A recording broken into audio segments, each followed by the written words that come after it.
Assalamualaikum warahmatullahi wabarakatuh. Bismillahirrahmanirrahim. Alhamdulillahi rabbil alamin. Wal aqibatu lil muttaqin wa la udwana illa 'alal zalimin. Asyhadu an la ilaha illallah wahdahu la syarikalah. Al-Malikul Haqqul Mubin wa asyhadu anna Muhammadan abduhu wa rasuluh. Shadiqul wa'dil amin. Allahumma sholli wa sallim ala sayyidina Muhammad wa ala alihi wa sahbihi ajma'in. La hawla wa la quwwata illa billahil aliyyil azim. Ila hadratin Nabil Mustafa Muhammadin sallallahu alaihi wasallam wa ala alihi wa ashabihi wa azwajihi wa qarabatihi wa dzurriyyatihi ajma'in.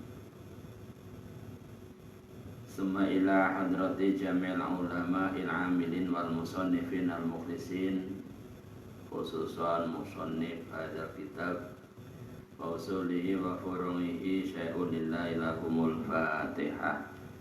A'udzu billahi minasyaitonir rajim. Bismillahirrahmanirrahim. Alhamdulillahi rabbil alamin. Arrahmanir rahim. Maliki yaumiddin. Iyyaka na'budu wa iyyaka nasta'in.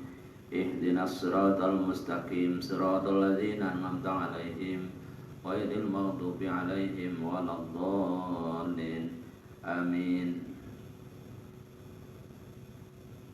Para alim, para kiai, para sesepuh yang saya hormati, sahabat-sahabat pengurus Nahdlatul Ulama yang saya banggakan, para santri, kaum muslimin wal muslimat rahimakumullah. Senantiasa memanjatkan syukur kehadirat Allah Subhanahu wa taala. Alhamdulillahirabbil alamin.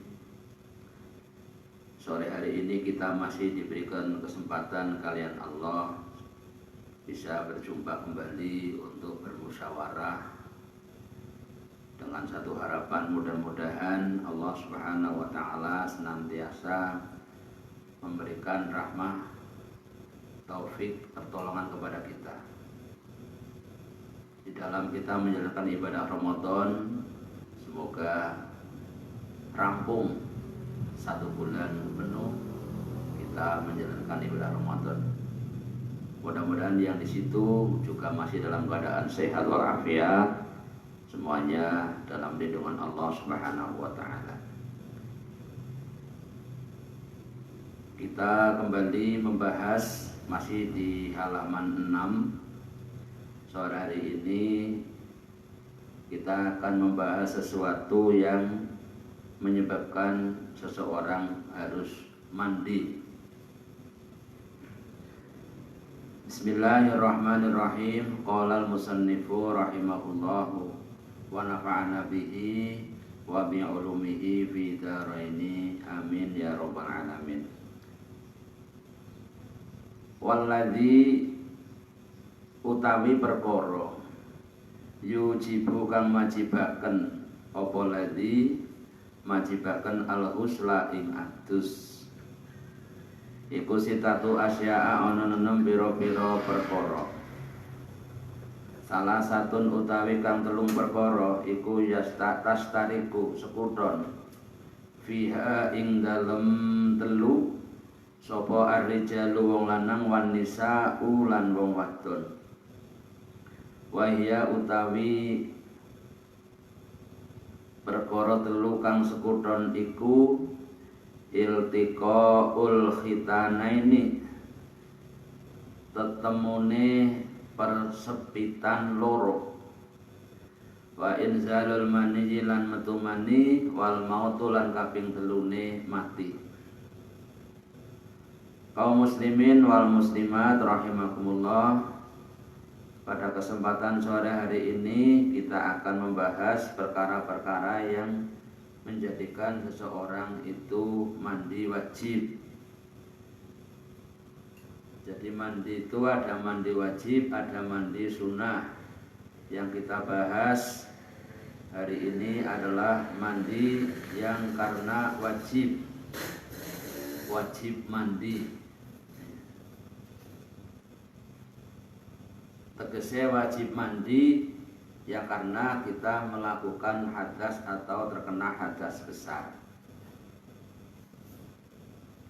Wonten ing mriki dipun sebataken perkara-perkara yang menjadikan kita wajib mandi ada 6.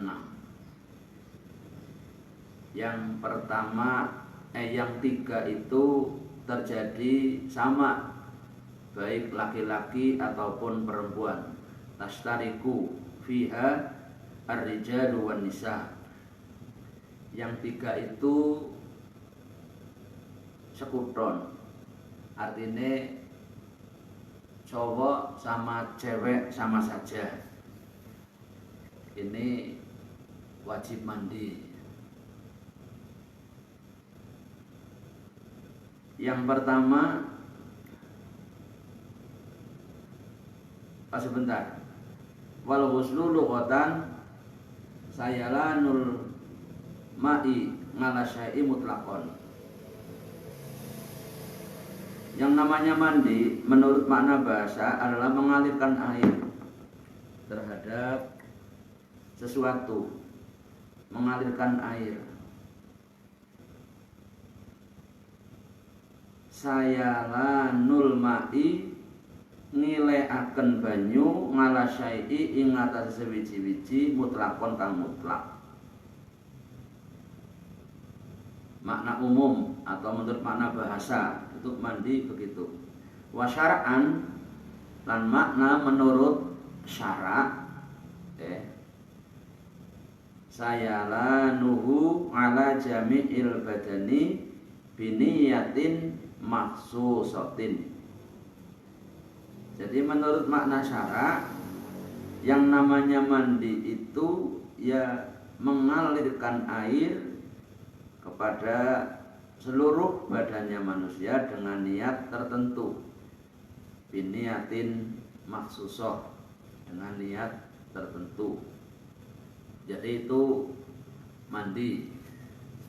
Jadi kalau mandi wajib ya niatnya wajib, kalau mandi sunnah ya niatnya sunnah. Jadi di sini pengertiannya mandi mengalirkan air ke tubuh atau ke badan dengan niat yang tertentu, biniyatin makhsusatin, dengan niat yang tertentu.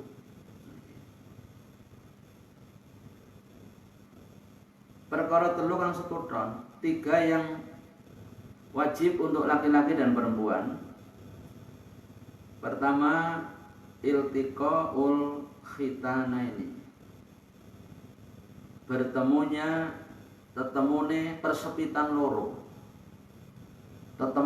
persepitan loro. Ini bahasanya luar biasa. Bahasanya sangat indah, sangat sopan. Jadi menggunakan bahasa-bahasa yang sangat luar biasa. Iltiqaul khitanaini, bertemunya persepitan loro. Artinya bertemunya 2 alat kelamin, yaitu bertemunya 2 alat kelamin, kelamin laki-laki dan kelamin perempuan. Ini disebut dengan iltiqaul khitanaini.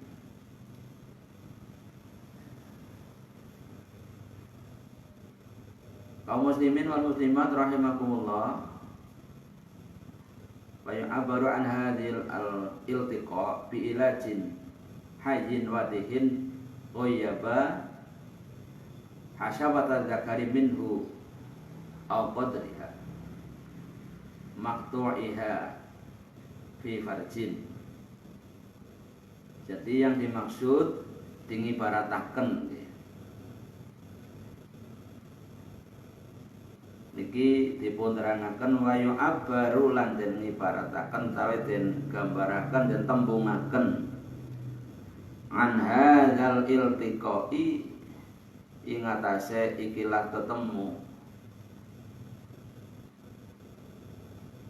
bi ilajin kelawan nglebokakene hayyin wong kang urip wadihin kang nyata.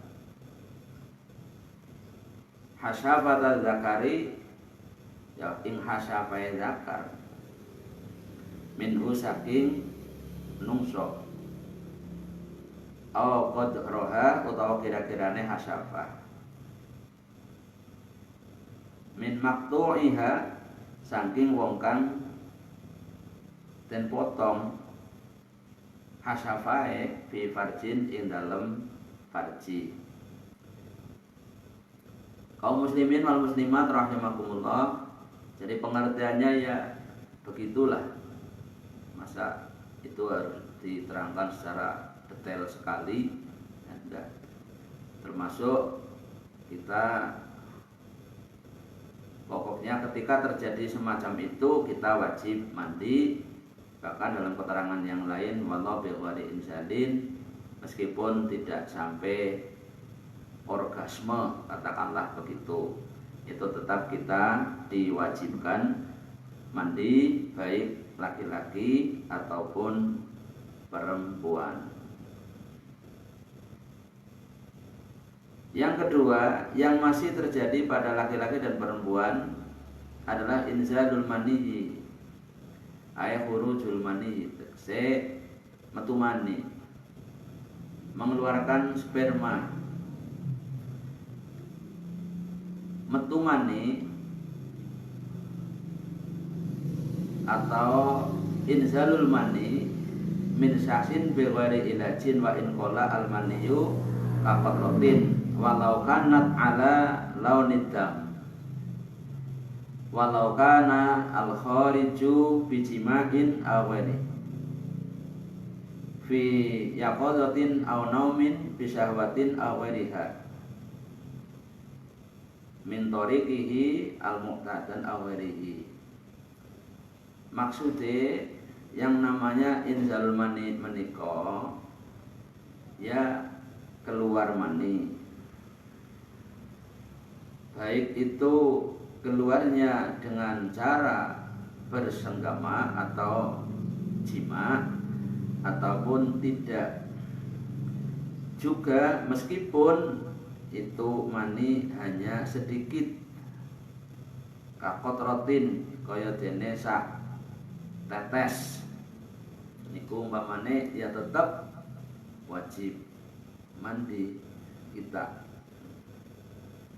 meskipun itu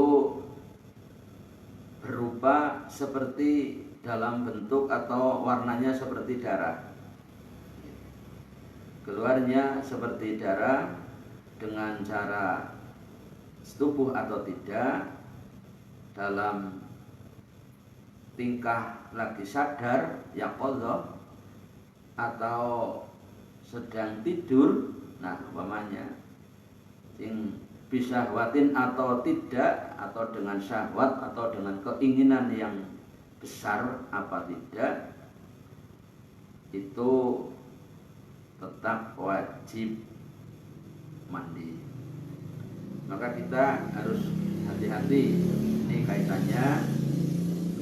Dan mandi wajib itu disayogyakan secepatnya atau sesegera mungkin untuk kita melakukan. Jangan sampai kita menahan-nahan jinabat sampai lupa. Nah, nanti kalau sudah sampai lupa, masya Allah, ini nanti berbahaya. Kaum muslimin wal muslimat rahimakumullah. Jadi dalam bentuk dan dalam suasana yang bagaimanapun, yang kayak apapun, ketika terjadi kita keluar mani, maka kita wajib mandi. Dalam tingkah sadar ataupun tidak sadar, nyata ataupun mimpi, dengan keinginan ataupun tidak dengan keinginan, maka kita tetap wajib mandi. Mudah-mudahan ini bisa dipahami untuk diamalkan, direnungkan bersama-sama, kita praktekkan dalam kehidupan sehari-hari.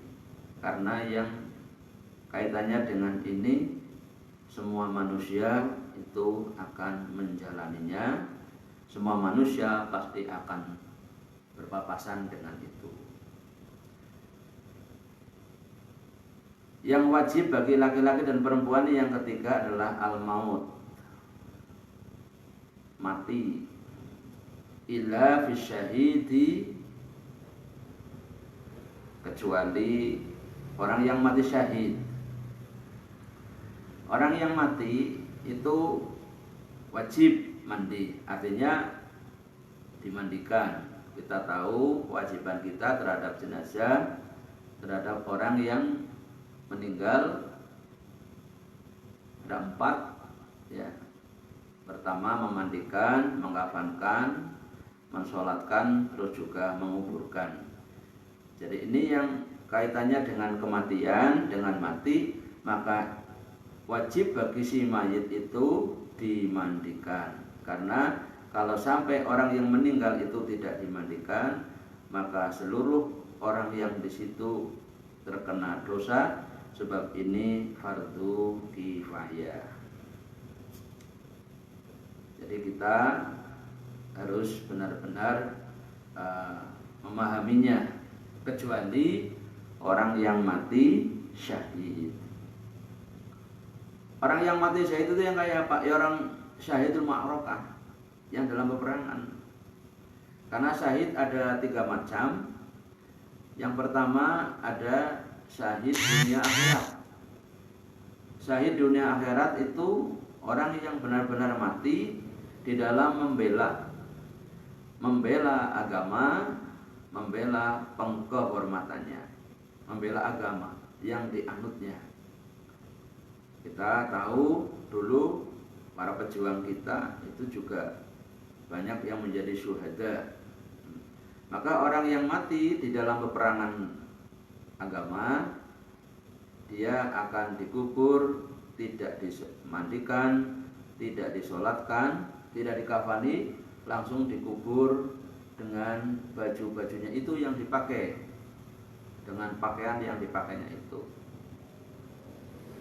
Kalau yang terkait dengan hari ini yang sedang melanda dunia, kaitannya dengan orang-orang yang terkena, ya na'udzubillah, semoga kita semuanya diselamatkan oleh Allah dari wabah virus COVID-19 ini. Kita merasa sangat kasihan ketika kita melihat mayit yang dibungkus menggunakan protokol itu, Masya Allah, ditayamumi, hanya ditayamumi, tayamumnya di luar kafannya, kemudian disolati. Nah ini kemarin makanya muncul di Baksul Masail, ya ini tentang kaifiyah pemulasaraan jenazah COVID. Ini semuanya karena darurat. Ad-darurah tuhbitul maqdurah. Yang namanya darurat itu ya menghilangkan semua hukum-hukum ini. Bisa semuanya hilang karena darurat. Contoh darurat itu ketika panjenengan tersesat di tengah hutan, kemudian di dalam rangka mempertahankan kehidupan panjenengan, butuh makan, butuh minum, maka panjenengan tidak punya apa-apa, maka darurat di situ berlaku. Tangriku wonten celeng, umpamane jenengan bisa demek, disembelih, dimakan, bisa menjadi halal. Babi bisa menjadi halal ketika dalam keadaan darurat dan tidak ada makanan yang lain agar panjenengan tetap hidup. Yang tersesat di tengah hutan, maka panjenengan tidak terkena dosa. Tapi kalau suasana nyaman-nyaman semacam ini, kok panjenengan dahar begitu? Dahar, ada larangan-larangan Allah di dahar sama panjenengan, maka panjenengan bukan termasuk darurat tapi nekat. Kaum muslimin wal muslimat rahimakumullah. Lanjut. Wa salasatun utawi kang telu iku tahtasu tertentu utawi khusus apa biha telu wa salasatun utawi kang telu iku tahtasu tertentu atau khusus biha telu sapa anisa'u nggone wong wadon. Wondene sing telu niku khusus nggone wong wadon.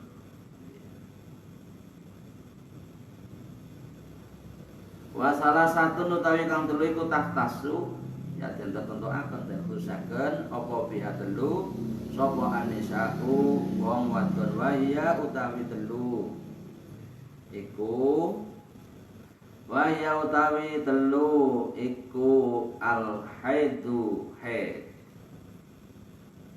utawi kita kenal biasa dalam kehidupan sehari-hari menstruasi atau biasa disingkat dengan istilah M. Apakah haid itu? Haid adalah ad-damul khariju min imra'atin balagot tis'a sinin. Yang namanya darah M itu adalah darah yang keluar dari seorang perempuan. Perempuan yang kayak apa? Perempuan yang sudah sampai berumur 9 tahun. Jadi haid itu kegiatan rutinitas perempuan setiap bulan itu ada. Maka kalau sampai tidak mengalami itu berarti ada kelainan, maka harus dibawa ke ahlinya. Karena kalau sudah sampai pada umurnya kok perempuan tidak terkena menstruasi, berarti mengalami gangguan atau ada sesuatu yang lain dalam dirinya. Jadi niku sing wajib adus niku sing khusus ngene wong wadon. Nek cowok-cowok boten. Jadi yang cowok itu yang 3 tadi. Niki cowok cewek sama, tapi kalau yang ini khusus untuk cewek. Itu pertama al-haid. Ya, haid itu ad-damul kharij min imra'atin balaghat tis'a sinin. Ingkang kaping kalih wan nifasu lan nifas. Wa huwa ad-damul kharij ngaqibal wiladati fa innahu mujibul ghusli qat'an. Ini juga bagi cewek lagi. Nifas adalah darah yang keluar dari seorang perempuan setelah melahirkan, yang itu bisa menjadikan wajibnya mandi secara qat'an, secara pasti. Jadi kita memahami itu, belajar itu agar nanti bisa mempelajari. Meskipun kita cowok ya kita perlu tahu, sebab kita punya kewajiban untuk mendidik kepada istri dan anak-anak kita, anak-anak perempuan kita terutama. Jadi nifas adalah ad-damul kharij akibal wiladah fa innahu mujibul ghusli qat'an. Yang ketiga wal wiladatu melahirkan. Melahirkan menika juga merupakan hal yang wajib mandi khusus bagi perempuan. Jadi wiladah